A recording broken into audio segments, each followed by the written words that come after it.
ভারতের সংস্কার যাত্রা দ্রুত গতিতে এগিয়ে চলেছে, যা প্রতিফলিত হয়েছে অর্থনৈতিক সমীক্ষায়। বিশ্বের উদ্ভাবন সূচকে ভারত 2019-এ 66তম স্থান থেকে 2025-এ 38তম স্থানে উঠে এসেছে। অর্থনৈতিক সমীক্ষায় পূর্বাভাস মতোই ভারতের বৃদ্ধির হার অর্জনে সক্ষম হবে বলে বিশ্বব্যাংকের সভাপতি অজয় বাঙ্গা জানিয়েছেন। ইউরোপীয় ইউনিয়ন ইরানের রেভলিউশনারি গার্ডকে সন্ত্রাসবাদী সংগঠন আখ্যা দিয়েছে। জাতির জনক মহাত্মা গান্ধীর প্রয়াণ দিবস দেশজুড়ে আজ শহীদ দিবস হিসেবে পালিত হচ্ছে। ভারতের ইশরানী বড়ুয়া থাইল্যান্ড মাস্টার্স ব্যাডমিন্টন প্রতিযোগিতার কোয়ার্টার ফাইনালে উঠেছেন।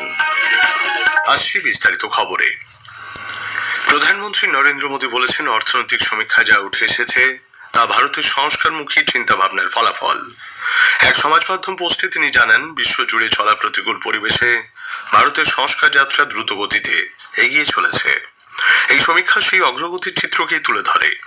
প্রধানমন্ত্রী আরো জানান, অন্তর্ভুক্তিমূলক উন্নয়নের গুরুত্ব, কৃষক, অতি ক্ষুদ্র, ক্ষুদ্র মাঝারি শিল্পোদ্যোগ, যুব কর্মসংস্থান ও সামাজিক উন্নয়নের উপর বিশেষ লক্ষ্য অর্থনৈতিক সমীক্ষায় ফুটে উঠেছে। তিনি বলেন, এই অর্থনৈতিক সমীক্ষা ভারতের আর্থিক বৃদ্ধির দৃঢ়তাকে তুলে ধরে, বৃদ্ধি ও উন্নয়ন লক্ষ্যে সরকারের প্রতিনিয়ত প্রচেষ্টার প্রতিফলন। 2026-এ প্রকৃত জিডিপির হার বৃদ্ধি হতে পারে 7.4% হারে এবং 2027 অর্থবর্ষে এই হার 6.8 থেকে 7.2% পর্যন্ত বাড়বে বলে অর্থনৈতিক সমীক্ষায় পূর্বাভাস দেওয়া হয়েছে। কেন্দ্রীয় অর্থমন্ত্রী নির্মলা সীতারামন গতকাল সংসদে 2025-26 অর্থবর্ষের অর্থনৈতিক সমীক্ষা পেশ করেন। দেশের অভ্যন্তরীণ চাহিদায় অর্থনীতির মূল চালিকা শক্তি হিসেবে কাজ করায় আন্তর্জাতিক অস্থিরতা সত্ত্বেও ভারতের অর্থনৈতিক অগ্রগতি দৃঢ় ও গতিশীল বলে সরকার জানিয়েছে।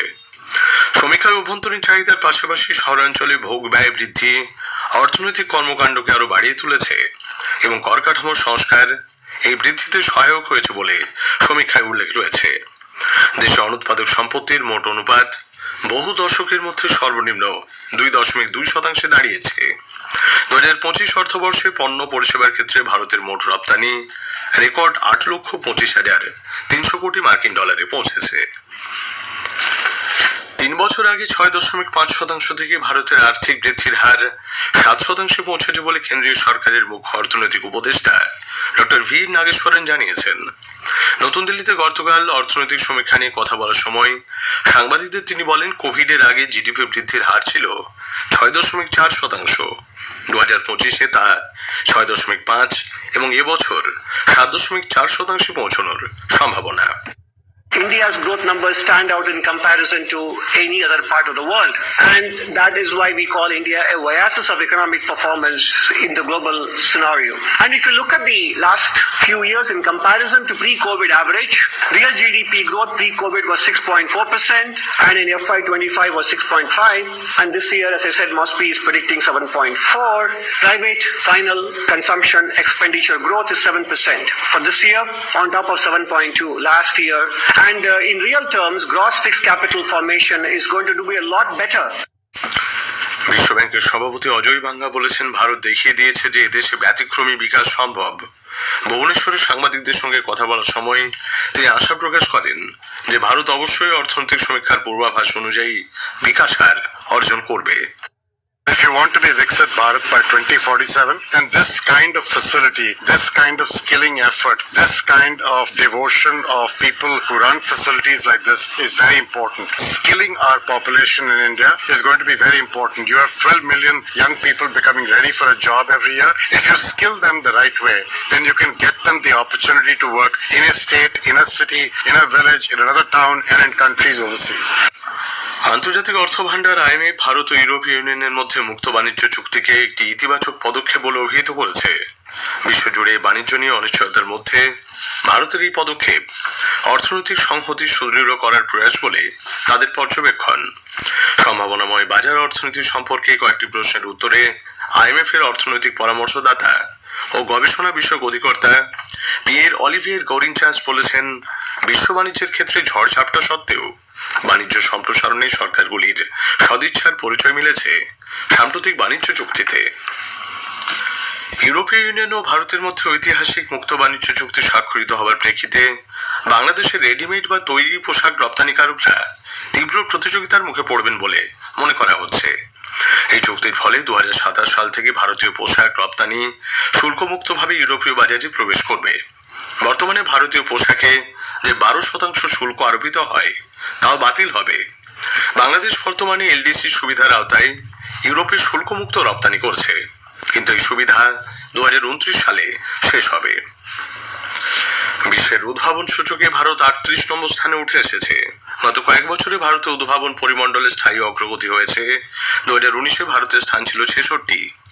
অর্থনৈতিক সমীক্ষায় জানা গেছে, উৎপাদন, গবেষণা, স্টার্টআপ ও প্রযুক্তি ক্ষেত্রে সরকারের উদ্যোগ দেশকে উদ্ভাবনী কেন্দ্র হিসেবে এগিয়ে যেতে সাহায্য করছে। কেন্দ্রীয় স্বরাষ্ট্রমন্ত্রী তথা বরিষ্ঠ বিজেপি নেতা অমিত শাহ গতরাতে দুদিনের সফরে অসম পৌঁছেছেন। তিনি সেখানে বিভিন্ন জেলায় উন্নয়ন প্রকল্পের ভিত্তিপ্রস্তর স্থাপন এবং উদ্বোধন করবেন। শ্রী শাহ ডিব্রুগড়ে অসম বিধানসভার দ্বিতীয় কমপ্লেক্স, বিধায়ক হস্টেল এবং বন্যপ্রাণী স্বাস্থ্য গবেষণা ইনস্টিটিউটের ভিত্তিপ্রস্তর স্থাপন করবেন। 35,000 আসন বিশিষ্ট একটি আধুনিক স্টেডিয়ামের প্রথম পর্যায়ের কাজের উদ্বোধন ও দ্বিতীয় পর্যায়ের ভিত্তিপ্রস্তর স্থাপন করবেন তিনি পার্শ্ববর্তী ধেমাজি জেলায় 10ম মিসিং যুব উৎসবে যোগ দেবেন। গুয়াহাটিতে বিজেপি রাজ্য কার্যালয়ে দলের নেতৃত্বের সঙ্গে বৈঠকের কথা শ্রী শাহের। কেন্দ্রীয় স্বরাষ্ট্রমন্ত্রী আজ পশ্চিমবঙ্গে আসছেন। দলীয় সূত্রে জানা গেছে, আজ রাতে তিনি কলকাতা বিমানবন্দরে পৌঁছবেন। এরপর নিউ টাউনে একটি বেসরকারি হোটেলে তিনি রাতে থাকবেন। শনিবার ব্যারাকপুরে দলীয় কর্মসূচিতে অংশ নেবেন শ্রী শাহ। আগামীকাল শিলিগুড়িতেও অমিত শাহের কর্মী সভাকে কেন্দ্র করে তৎপরতা তুঙ্গে। বিজেপির নবনিযুক্ত জাতীয় সভাপতি নিতিন নাবিন আজ গোয়া সফর করবেন। দুদিনের এই সফরে তিনি একাধিক সাংগঠনিক বৈঠকে সভাপতিত্ব করবেন। পাশাপাশি গোয়ার বিভিন্ন নির্বাচনী এলাকায় বিজেপির বুথ স্তরের কর্মীদের সঙ্গেও সাক্ষাৎ করবেন তিনি। খবর শুনছেন আকাশবাণী থেকে। জাতির জনক মহাত্মা গান্ধীর 78তম প্রয়াণ বার্ষিকী আজ শহীদ দিবস হিসেবে পালিত হচ্ছে। এ উপলক্ষে নতুন দিল্লির রাজঘাটে গান্ধী সমাধিতে সর্বধর্ম প্রার্থনা সভা অনুষ্ঠিত হচ্ছে। প্রতি বছর 30শে জানুয়ারি শহীদ দিবস হিসেবে পালিত হয়।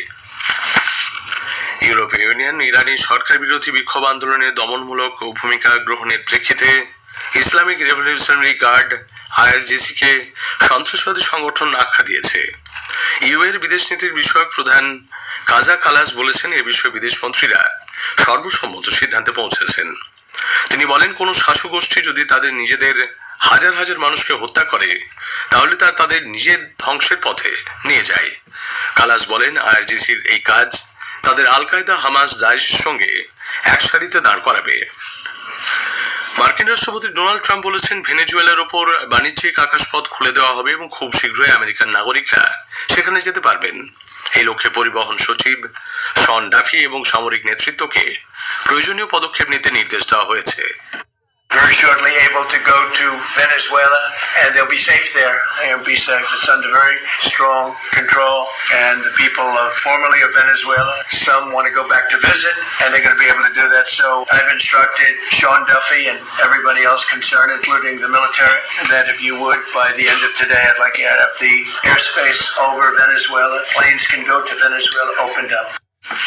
মানবাধিকার সংগঠন অ্যামনেস্টি ইন্টারন্যাশনালের সচিব অ্যাগনেস কালামাড বাংলাদেশের অন্তর্বর্তীকালীন সরকারের প্রধান উপদেষ্টা মোহাম্মদ ইউনূসকে চিঠি লিখে সে দেশের সাংবাদিকদের বিরুদ্ধে সন্ত্রাস বিরোধী আইনের লাগাতার অপব্যবহার নিয়ে উদ্বেগ প্রকাশ করেছেন। মত প্রকাশের স্বাধীনতা ও সংগঠনের অধিকার রক্ষার ব্যর্থতার বিষয়টিও চিঠিতে উল্লেখ করেছেন তিনি।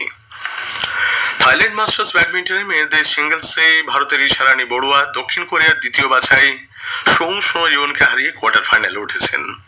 ব্যাংককে গতকাল রাউন্ড অফ 16-এর হাড্ডাহাড্ডি লড়াইয়ে ইশারানী 21-13, 14-21, 21-14 ব্যবধানে সোং সোকে হারিয়ে দেন। শেষ করার আগে খবরের বিশেষ কিছু অংশ আরও একবার। প্রধানমন্ত্রী নরেন্দ্র মোদী বলেছেন, বিশ্বজনীন চ্যালেঞ্জ সত্ত্বেও ভারতের সংস্কার যাত্রা দ্রুত গতিতে এগিয়ে চলেছে এবং তা প্রতিফলিত হয়েছে অর্থনৈতিক সমীক্ষায়। বিশ্বের উদ্ভাবন সূচকে ভারত 38তম স্থানে উঠে এসেছে। জাতির জনক মহাত্মা গান্ধীর প্রয়াণ দিবস দেশ জুড়ে আজ শহীদ দিবস হিসেবে পালিত হচ্ছে। খবর শেষ হলো।